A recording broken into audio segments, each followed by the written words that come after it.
Olá, tudo bom? Meu nome é Nayara Assunção. Eu sou historiadora, especialista em História da Dança, e mais especificamente em História da Dança do Ventre, Cultura Árabe e Orientalismo. Então, eu sou formada em História pela Universidade Federal do Rio Grande do Sul e também sou formada em Antropologia da Dança, pelo programa Erasmus Coreo-Mundus, que é um programa oferecido por um consórcio de universidades na França, Noruega, Reino Unido e Hungria. Então, o Cadu e a Anitta me convidaram para conversar um pouquinho com vocês sobre esse meu trabalho com História e Dança. Então, eu vou falar um pouquinho sobre a minha formação e como eu comecei a aliar esses dois campos de conhecimento para basicamente discutir três coisinhas com vocês. Eu quero falar um pouco sobre a dança como fato social e político, a dança como área de conhecimento e como fonte histórica, e a necessidade de a gente ter mais historiadores e historiadoras trabalhando nessa área, certo?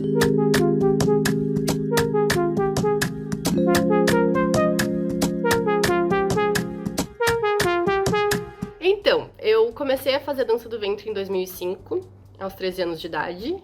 E quem não é de humanas, que nem eu, consegue fazer o cálculo da minha idade aí de cabeça. Quem é de humanas pega a calculadora. E por um motivo meio besta. A minha mãe achou bonito. Era aquele boom dos anos 2000 de dança do ventre aparecendo em academia por causa da novela O Clone. Aí tinha na academia que ela fazia, ela achou legal. Se achava muito velha pra fazer isso. Falou, pensou, vou botar minha filha adolescente pra fazer dança do ventre. Eu achei meio estranho, né? Nunca tinha me interessado por isso, mas ela me botou lá, eu gostei, achei legal, continuei. Até hoje.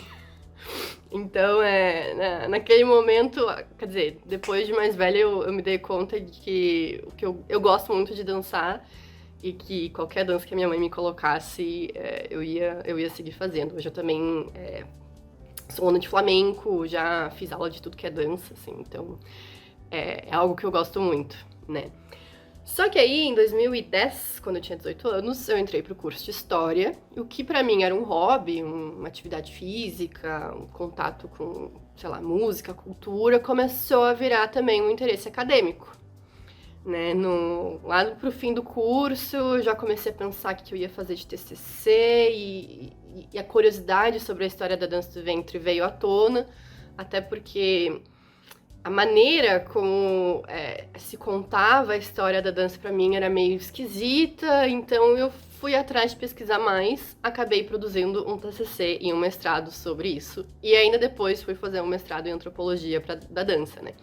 No fim, eu acabei me especializando em estudos sobre orientalismo, fiz trabalho de campo no Egito para esse mestrado em antropologia da dança, hoje eu estudo língua árabe, tudo por causa da dança, né? Então, quem quiser saber mais sobre esse meu trabalho, mais especificamente sobre a história da dança do ventre, orientalismo, eu vou pedir pro Cadu e pra Anitta deixarem aqui na descrição do vídeo links para os meus trabalhos acadêmicos e também pro meu próprio projeto de divulgação científica, que é o Coletivo Runa, Historiadoras que Dançam.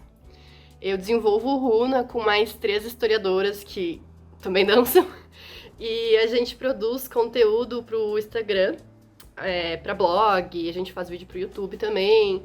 E a gente oferece cursos sobre essa questão da história da dança do ventre, das danças ciganas e do estilo tribal. Então, se você tem curiosidade para saber mais sobre essas questões, entra lá nos links, segue a gente lá no Coletivo Runa, vem ver nossos vídeos, fazer nossos cursos e tal. Mas aqui, então, eu queria aprofundar o primeiro ponto que eu trouxe para vocês, de que a dança, ela pode ser entendida não apenas como um fato cultural, mas também como um fato social e político, e, portanto, completamente relevante para o campo da história. Para dar um exemplo disso, eu vou ler aqui a citação de uma antropóloga chamada André Grau, uma antropóloga britânica. Ela fala o seguinte: a dança é um fato social transmitindo significado por meio de interações humanas. Portanto, reflete ideologias e visões de mundo. No entanto, a dança pode ser usada para explorar e manipular a realidade social, com potencial para influenciar tomada de decisões em outros contextos sociais e, ocasionalmente, prefigurar ações políticas. Eu podia dar exemplos do meu próprio trabalho em História da Dança do Ventre, mas aí eu deixo para vocês irem lá no Runa ver um pouquinho sobre isso, e aqui eu queria falar dessa questão das danças folclóricas. Porque Em primeiro lugar, a gente tem um entendimento, no senso comum, digamos, bastante hierárquico e eurocêntrico entre danças, que colocam a dança contemporânea e o balé como expressões artísticas e são entendidas como a dança universal, né, a partir daquela ideia de universalidade da branquitude europeia, e tudo que não faz parte desse cânone ocidental como folclórico, como étnico, né, o que é uma herança clara das formas coloniais de ver o mundo. Então, em relação ao folclore, a gente pode lembrar que a categoria de folclore foi inventada lá no século XIX, no momento das formações dos Estados Nacionais da Europa, com a ideia de representar a cultura de um país. E ali, a partir do século XX, a gente tem o surgimento de várias trupes de danças folclóricas de vários países, que funcionam a partir dessa premissa, de representar a cultura de um país e criar uma ideia de cultura nacional, apresentando para turista, em eventos diplomáticos, em competições internacionais. Então, assim, um exemplo claro disso, eu não sei se o pessoal lembra dos vídeos que foram virais durante a Copa do Mundo do Catar, tinham várias trupes de dança atuando lá, inclusive, não era uma trupe de dança brasileira, mas tinham vários brasileiros fazendo competições de dança com uma trupe do Líbano, de Dapke, que é uma dança típica do Líbano. Então, a partir daí a gente vê que a dança funciona também dentro dessas ideias de diplomacia cultural, às vezes até em eventos políticos, não só esportivos, que nem a Copa do Mundo. Né? Então, a dança, nesse sentido, ela atua através dos figurinos, através do repertório musical, a partir da seleção dos movimentos que vão ser feitos, dos corpos dos dançarinos e dançarinas, que corpos que eu estou apresentando ali, qual a normativa corporal que eu estou apresentando na minha trupe, é qualquer corpo que aparece ali, ou é um corpo que define a partir de ideais de beleza de cada lugar. Né? Então tudo isso cria uma narrativa do que é ser brasileiro, do que é ser mexicano, do que é ser argentino, do que é ser egípcio, do que é ser polonês, etc. Então, se alguém tem interesse em se aprofundar nesse assunto, eu vou deixar a indicação de bibliografia. Tem um livro de um antropólogo chamado Anthony Shea. O nome do livro é Choreographic Politics, State Folk Dance Companies Representation and Power, que eu não vou traduzir porque eu não saberia traduzir, mas basicamente falando sobre como danças folclóricas estatais atuam a partir da representação e do poder, mais ou menos. E aí, a partir disso que eu falei, a gente se dá conta do segundo ponto que eu queria trazer aqui para vocês. Que a dança deve ser entendida como área de conhecimento, também, não apenas como aquela manifestação cultural e agora social e política. Porque isso é uma coisa que o pessoal da área da dança, da área de teoria em dança, da própria antropologia da dança, já está há um tempão questionando, que é aquela dualidade cartesiana entre corpo e mente, né? De pensar que a gente pensa a partir da cabeça e a gente tem um corpo lá, que é o nosso estar no mundo, que é o repositório pelo qual a gente se comunica. E não, o pessoal aí já tá falando que a gente atua através do corpo, a gente pensa através do corpo, a gente produz conhecimento através do corpo, né? A gente existe no mundo através do nosso corpo. E eu acho que isso é algo ainda a ser incorporado no campo da história, porque além das possibilidades interdisciplinares de incorporar os saberes relacionados à dança na nossa maneira de interpretar o mundo, a gente aqui da área da história, a gente também pode contribuir para esse conhecimento analisando a dança enquanto fonte histórica. E a partir daí, bom, a gente tem que desenvolver metodologias próprias nossas, que é algo que eu estou tentando fazer e que eu sei que tem outros profissionais que também estão tentando fazer, mas seria muito interessante termos mais gente trabalhando aí nesse sentido, porque a gente pode entender a dança como fonte histórica, incorporando, por exemplo, metodologias da própria antropologia da dança, como análise de movimento. A gente pode utilizar essas representações que eu falei de figurino, de apresentação do corpo, dos bailarinos, das bailarinas, e interpretar isso enquanto fonte histórica, né? Então, eu acredito fortemente que a gente deve incorporar a dança na construção de conhecimento histórico. Então, para finalizar, para não ficar um videozão longuíssimo, eu queria falar dessa necessidade de mais historiadoras e historiadores atuarem na área de história da dança.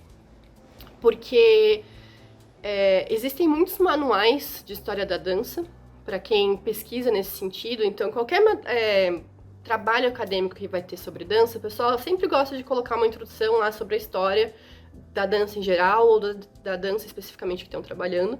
E o problema é que esses trabalhos em história da dança, eles não são produzidos por historiadores e historiadoras, então eles trazem uma série de problemas metodológicos que a gente, a partir da nossa área, a gente pode questionar. Então, a maioria desses manuais, de um ponto de vista historiográfico, apresentam vários problemas em termos de metodologia e teoria. Por exemplo, eles têm um entendimento superlinear e eurocêntrico de história e acabam classificando e hierarquizando danças a partir de uma ideia de que a história da dança surgiu a partir das danças primitivas lá da pré-história, evoluiu para as danças milenares da antiguidade e passou para a dança moderna e para a dança contemporânea. Como se o ápice do desenvolvimento da dança fosse a dança europeia atual, né? E aí a gente vê que essa ideia de evolução, de progressivismo histórico, acaba dominando essas narrativas sobre a história da dança, e é algo que não é respaldado por evidências, por análise de fontes. E isso não sou só eu que estou dizendo isso. Para corroborar isso que eu estou dizendo, eu vou trazer a citação do Rafael Guarato, que é um historiador que trabalha com história da dança, e diz o seguinte: no modo de fazer história da dança, existe um caráter progressista de história, esforçado em elencar e situar o tempo cronológico, o desenvolvimento evolutivo de estéticas e técnicas. Para tanto, na maioria das vezes, os autores se sentiram confortáveis em não apresentar as provas que permitem respaldar suas afirmações. Portanto, eu queria finalizar meu vídeo aqui fazendo um apelo, que a gente não hierarquize conhecimento, né? O próprio conhecimento em dança e dentro da área da história existe uma hierarquia de conhecimento que normalmente coloca aqueles trabalhos que são mais diretos relacionados a figuras públicas e políticas como trabalhos mais relevantes, e a própria história cultural como algo que seria mais perfumaria, que não tem tanta relevância histórica. E o que eu tô querendo trazer aqui é que todas essas áreas de conhecimento são relevantes e que a dança não é só aquela manifestação cultural bonitinha, colorida, que não faz mal para ninguém, que tem muita potência, muitas potencialidades em estudar a dança enquanto manifestação cultural, enquanto manifestação política, enquanto representação. E eu espero que eu tenha demonstrado que sim, esse campo de conhecimento é extremamente relevante para nós historiadoras e historiadores, que a gente precisa de mais gente atuando nessa área, produzindo conhecimento histórico em dança, a partir da metodologia específica da história, a partir do rigor que a gente sabe que a gente tem de análise de evidências, trazendo fontes, trazendo análises, que são próprias do nosso campo e que podem contribuir muito para esse conhecimento em dança em geral, que tem possibilidades interdisciplinares aí muito interessantes. Então, gente, era isso. Muito obrigada a Anitta e o Cadu pelo convite. E se você acompanhou até aqui, não se esquece de se inscrever no canal aqui, deixa seu comentário, compartilha com as pessoas que você acha que pode ter interesse nesse assunto. Se você tem interesse em questões mais profundas sobre isso, dá uma olhada na bibliografia, dá uma olhada lá nos links que eu deixei do Coletivo Runa. Então, espero que vocês tenham avivado o interesse nessa área e até a próxima!